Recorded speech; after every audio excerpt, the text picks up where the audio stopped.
Hi hello. இந்த Valentine டேக்கு என் புருஷன் எனக்காக என்னென்ன கிஃப்ட் கொடுத்துருக்காரு அப்படிங்கிறத பார்ப்போமா? ஆக்சுவலி இந்த கிஃப்ட்டை விட கொடுத்த டைமிங் தான் எனக்கு செம்ம சர்ப்ரைசிங்காக இருந்தது. நைட் 2:30க்கு வந்துட்டு மனுஷன் சர்ப்ரைஸ் பண்ணிக்கிட்டு இருக்காரு. எனக்கு ஒரு பக்கம் தூக்கடா தூக்கம் முடியலை. இதில் ஃபஸ்ட்டு இந்த ரோஸ் தான். ஆக்சுவலி இந்த ரோஸை விட கீழே கொடுத்துருக்காங்க பார்த்தீங்களா, தண்ணி வாடக்கூடாது அப்படின்றதுக்காக. இதுதான் ஹைலைட்டு. சூப்பராக இருந்தது. அடுத்து லவ்னாலே சாக்லேட்னாலே டைரி மில்க் தானே. ஸோ அதில் தான் வந்துட்டு Dairy Milk Silk you melt my heart அப்படிங்கிற மாதிரி நிஜமாவே என் ஹார்ட் மெல்ட் ஆகிடுச்சு இந்த சாக்லேட்ஸை பார்த்ததுக்கப்புறமா. And my favourite Galaxy chocolate. அடுத்து என் பையன் வந்துட்டான். அம்மா என் லவர் வெயிட் பண்ணும், நான் போய் ரோசாப்பூ கொடுத்துட்டு வந்துடுறேன். டே நில்லுடா, அது என் புருஷன் எனக்காக கொடுத்ததுடா, நில்லுடா அப்படின்னு சொல்லி பிடிச்சி அவன்கிட்டன்னு வாங்கி வச்சுட்டேன். எப்படியும் அந்த ரோசாப்பூவை காப்பாற்றிட்டேன். டெய்ரி மில்க் சில்கை வந்து ஓப்பன் பண்ணி சாப்பிட்லாம் அப்படின்னு சொல்லி ஓப்பன் பண்ணேன். ஒன்றுத்துலேயே ரெண்டு இருந்தது, டோட்டலாக 15. பட் ஒரு இதில் மட்டும் ஒன்று தான் இருக்கும்.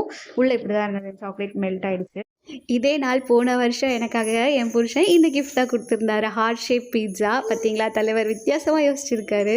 இந்த மாதிரி கிஃப்ட்டை விடவே நம்மளோட லவ்ட் ஒன் நமக்காக சில விஷயங்களை கேர் பண்ணி ஒன்றா பார்த்து செய்யும் போது தான் இன்னும் கொஞ்சம் லவ் அதிகமாகுது. கண்டிப்பாக.